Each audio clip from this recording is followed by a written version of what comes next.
নমস্কাৰ স্বাগতম জনাইছো মোৰ ইউটিউব চেনেল পংকজ শৰ্মালৈ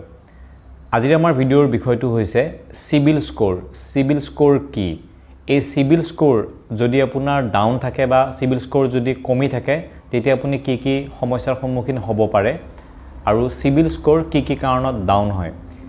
এই গুটেই কথাখিনিৰ ওপৰত কিছু আলোকপাত কৰিম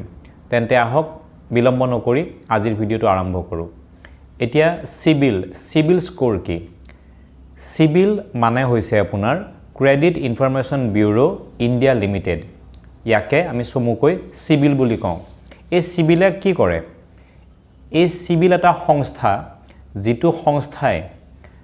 কোনো এটা প্ৰতিষ্ঠান বা কোনো এজন ব্যক্তিৰ সকলো ধৰণৰ ফাইনান্সিয়েল যিবোৰ তেওঁ লেনদেন কৰে এই লেনদেনবোৰৰ নজৰ ৰাখে আৰু তেওঁৰ এটা লেনদেনৰ ওপৰত ভিত্তি কৰি তেওঁৰ এটা স্কোৰ তৈয়াৰ কৰে এই স্কোৰটোৰ নামে হৈছে আপোনাৰ সিবিল স্কোৰ এই স্কোৰটো 300 পৰা আৰম্ভ হৈ 900 পৰ্যন্ত যায় যদি আপোনাৰ সিবিল স্কোৰটো 750 মানৰ আশে-পাশে থাকে তেতিয়াহলে আপুনি এজন ভাল কাস্টমাৰ হ'ব পাৰে বেংকৰ বাবে বা ফাইনান্সিয়েল কিছুমান ইনষ্টিটিউচনৰ কাৰণে এই যদি সিবিল স্কোৰটো আপোনাৰ 750 তকৈ ডাউন থাকে তেতিয়াহলে আপুনি বিভিন্ন ঠাইত আপুনি লোনৰ বাবে যদি যায় বা আপুনি যদি কিবা বস্তু ইএমআই ত লব খুজে এই ধৰণৰ যদি কিবা আপোনাৰ দৰকাৰ থাকে বিত্তীয় দৰকাৰ থাকে এবোৰৰ পৰা আপুনি বঞ্চিত হ'বলগীয়া হ'ব পাৰে গতিকে সিবিল স্কোৰ আজিৰ তাৰিখত এজন ব্যক্তিৰ বাবে এনেকুৱা এটা স্কোৰ যেটো স্কোৰে আপোনাৰ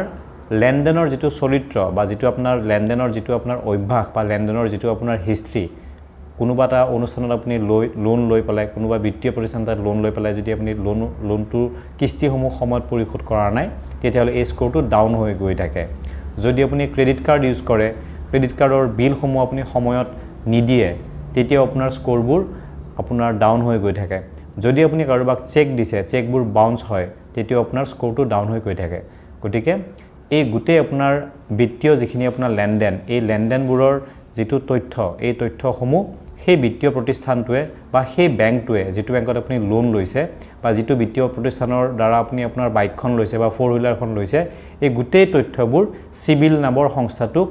বেংক বা বিত্তীয় প্ৰতিষ্ঠানে যোগান ধৰে আৰু এই সিবিল নামৰ প্ৰতিষ্ঠানটোৱে এই গুটেই আপোনাৰ লেনদেনবোৰৰ আপোনাৰ ওপৰত নজৰ ৰাখি বা আপুনি কি ধৰণৰ লেনদেন কৰে আপুনি এজন ভাল গ্ৰাহক হয়নে নহয় আপুনি লোন ললে সময়ত কিস্তি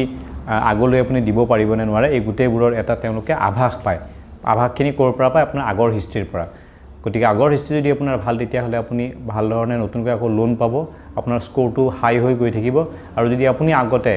লোন লৈ সময়ত কিস্তিবোৰ দিয়া নাই যদি ক্ৰেডিট কাৰ্ডৰ বিলসমূহ সময়ত আপুনি পে কৰা নাই যদি আপোনাৰ চেক বাউন্স হৈ থাকে তেতিয়া আপোনাৰ সিবিল স্কোৰটো ডাউন হৈ গৈ থাকে গতিকে এইখিনি আছিল সিবিলক লৈ পেলাই কথা আশা কৰো আপোনালোকে বুজি পালে এতিয়া সিবিল কি বা সিবিল স্কোৰ কি গতিকে এই ধৰণৰ ভিডিঅ' লৈ পেলাই মই আপোনালোকৰ ওচৰলৈ পুনৰ আহিম যদি মোৰ এই ভিডিঅ'সমূহ আপোনাৰ ভাল লাগে বা আপোনালোকৰ যদি ভাল লাগে তেতিয়াহলে মোৰ চেনেলটো পংকজ শৰ্মা নামৰ চেনেলটো সাবস্ক্ৰাইব কৰিব মোৰ ভিডিঅ'সমূহ আপোনালোকে লাইক কৰিব আৰু শ্বেয়াৰ কৰিব আজিলৈ ইমানতে এৰিছো ধন্যবাদ